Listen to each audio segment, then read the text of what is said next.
Hello, my friends. Usually, when I do a video, it's not even the video I started. Things get so crazy that, well, I end up with a different video. And I started looking at these buildings and these old maps of America, especially in the 1800s, say the 1850s, those infamous 1850s, right? Now, look at this 13 original colonies in 1774. Do you see how small we were? Now, if you go ahead in time a little bit to the 1800s, well, we kind of got the Louisiana Purchase maybe 25, 30 years after this. So in I'd say '05, we had about half of the United States as we know it now. So I wanted to know, how did we just become so wealthy and rich? And what about all the people that live there? We know the story about the natives, and I wouldn't want to rehash that. But there was something odd that I found. Something about China and Chinese immigrants, just to, you know, be exact. Here it is. I found this. In 1887, Congress passed a law denying access to America for any Chinese immigrant, and they kicked the ones out that were here. The only kind of it's to ever target a certain ethnicity, ever. So the struggle between China, as you see, has been ongoing.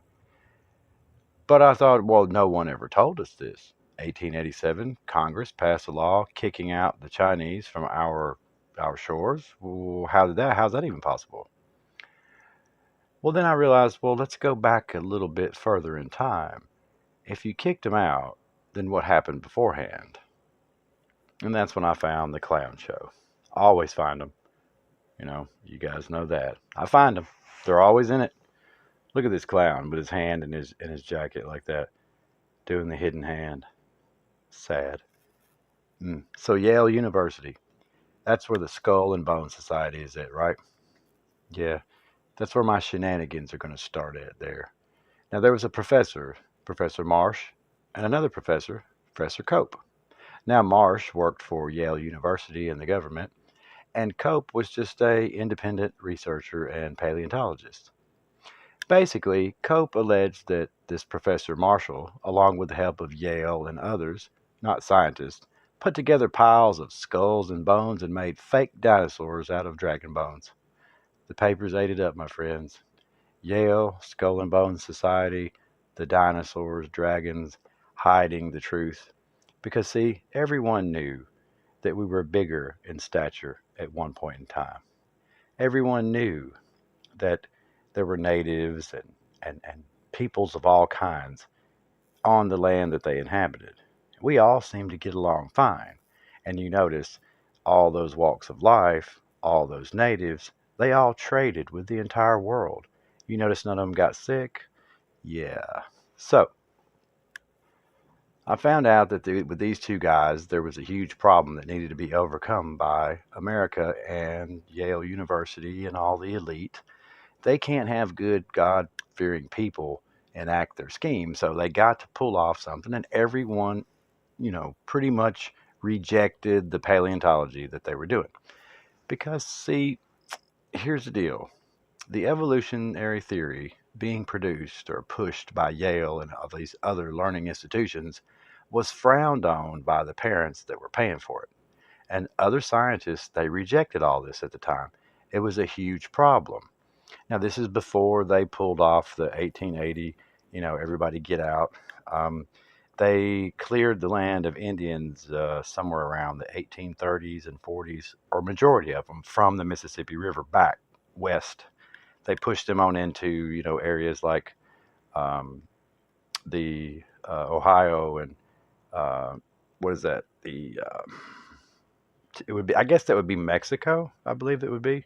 I mean, it says Spanish possession, then it says Oregon country, then it says the province of Quebec, and here and there, so it's very hard. But basically, California, all of that valley, all the Midwest, that was all just wild terrain.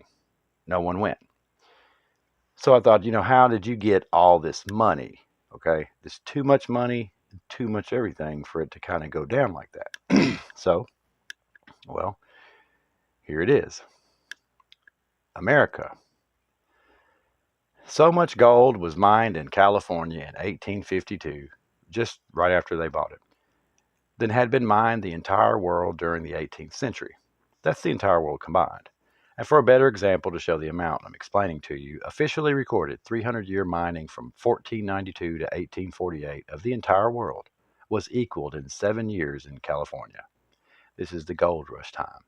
Now, here's what they claim. So much gold that they could not process it fast enough, and it piled up on them.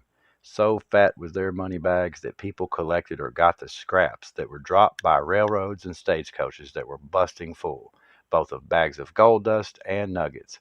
Mills even blew gold dust from the furnace stacks because of the abundance of gold being added for processing. It was said around these places gold was swept up by all. And not just gold, but silver, copper, everything. And by the 1870s, the United States led number one producer, copper, silver, gold, and, of course, you know it, oil. At this time, the famous transcontinental or Atlantic Sea cable, or whatever you want to call it, is laid in this ship here. Imagine that. And now these clowns were busy, my busy little bees. Uh, Check it out. Yeah. Now, the funny thing is this: before 18, like 45, 46, half of this place belonged to tribes and kings from a time that we forgot, here coexisting. And we see the old maps, and well, they tell a different story. But in this very short time, here in like 26 months, America will have acquired 1.2 million square miles of land, roughly 250 million acres. Yep. And, right about the time they acquired all this land, they immediately kicked in these bonanza farms. That's what they're called. I didn't know that I was watching Bonanza as a kid and that was considered a name of a farm. But wheat farming in California in the Central Valley was so vast, it said this. It was sent to all over the entire world, from China to England. The primary source of wheat and grain for our once captors, Great Britain, uh, came from California, United States. Can you imagine that? It says top farmers and growers achieved astronomical results. They were the best in the world and were said to have invented the means to produce great and hardy crops, seemingly with unlimited supplies. Yeah, okay. Uh, it, it still doesn't make sense, but okay. All this negotiating and building and logistics by cowboys with savages running across the land. I mean, that's what they tell us, okay? But then paleontology and science, it was like they were like, okay, it's time. That's when this Marsh and Cope guy just took off with the crazy. And, well, remember, no one believed evolution. It was totally, totally rejected. I mean, nobody believed the clown show at this moment in time.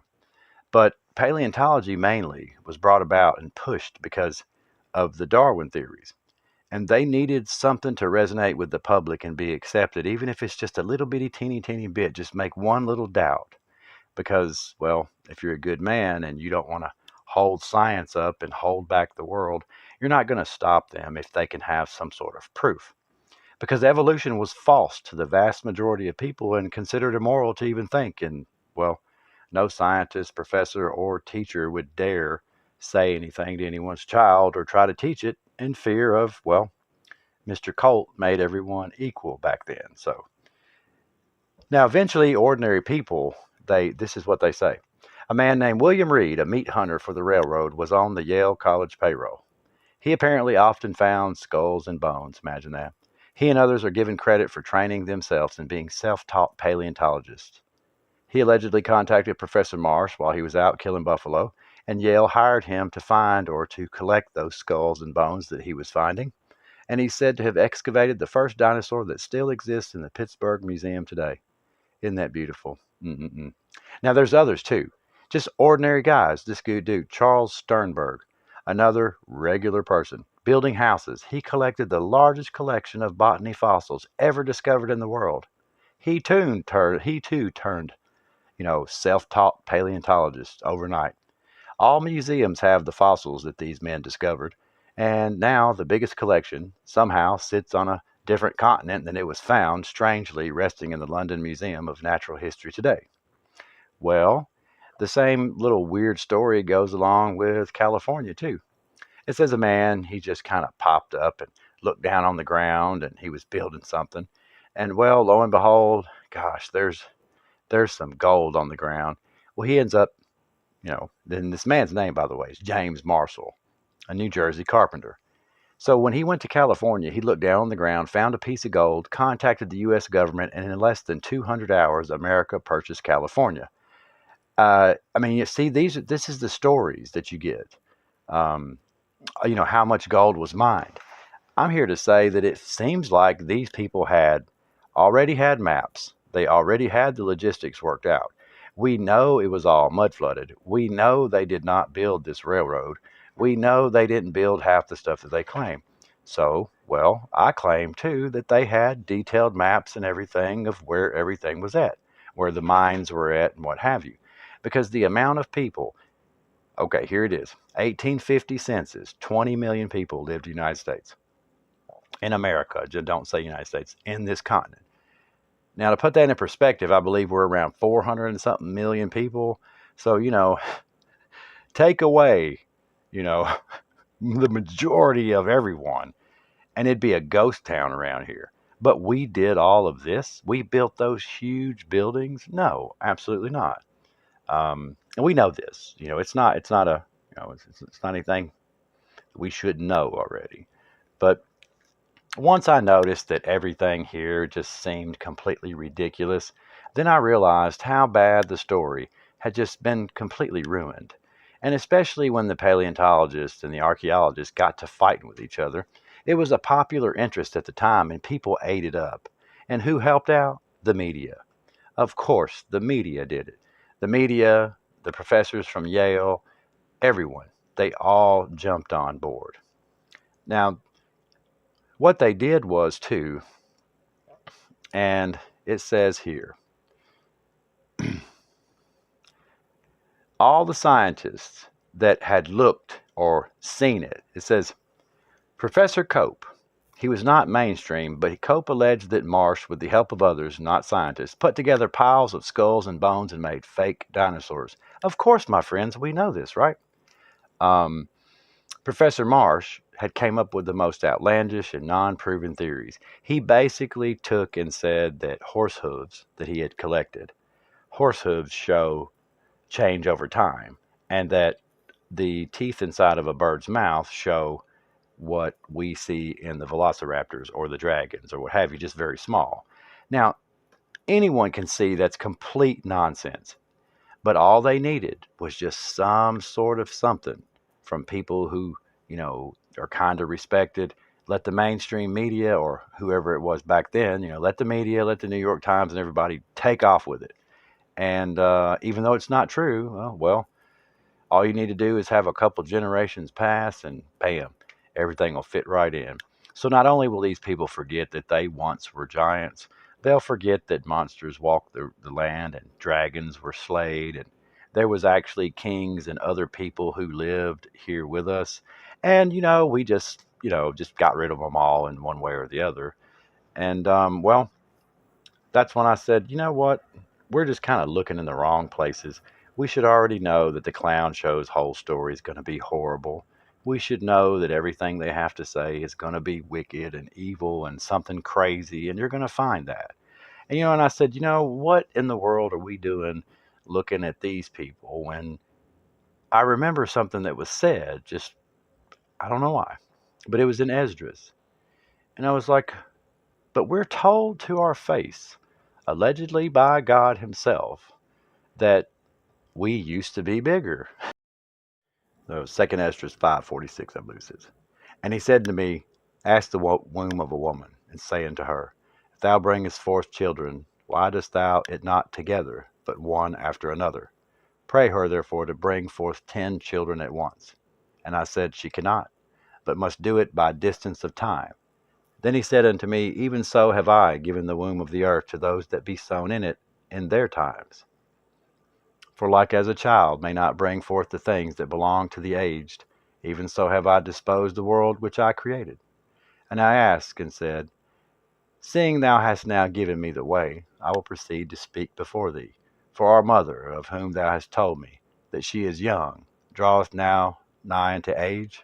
And he answered me and said, Ask a woman that beareth children, and she shall tell thee. Say unto her, Wherefore are unto thy womb thou hast now brought forth like those that were before, but less of stature. And she shall answer thee, They that be born in the strength of youth are of one fashion, and they that are born in the time of age, when the womb faileth, are otherwise. Consider thou therefore also, how that ye are less of stature than those that were before you, and so are they that come after you less than you, as the creatures which now begin to be old have passed over the strength of youth. And that, my friends, is truth in plain sight, in our face. This is God talking to Esdras, allegedly. But here it is. Thousands of years ago, someone explained to us that we were the giants. We were the ones that were of huge nature and huge stature. Now, yes, there were Nephilim and Raphaim, but that was them. We were 50, 150 foot tall. And they say Adam was 150 foot tall, that Enoch and Noah could have been between 50 and 25 feet tall, 18 feet. They don't really know, but they know that there's a lot of alleged accounts where they were very, very tall. And we see it, the buildings, it all tells the story. But, like they say, history was made up by the people who won. The battles were won and the history was written, and well, there's really nothing we can do about it. And I say now's the time for us to laugh at them. Now's the time for you to appreciate the truths of this world, because it's silly and we get front row seats to everything. A time of truth, the veil, what we're told, is going to be lifted, and we will see it all. It's going to free these people who are now in bondage. Because truth should really make you smile. It shouldn't make you worry and think, oh God, they lied and they're so horrible. Well, what do we expect them to do, okay? Really, what should we do? But all's passing away like we're told. And, what an event it's going to be. But besides, if you think about it, you're not going to remember any of this anyways, because you are about to be flashy thingied. And that's all for now. I love you all. I'm Wild Dog, and I am out of here.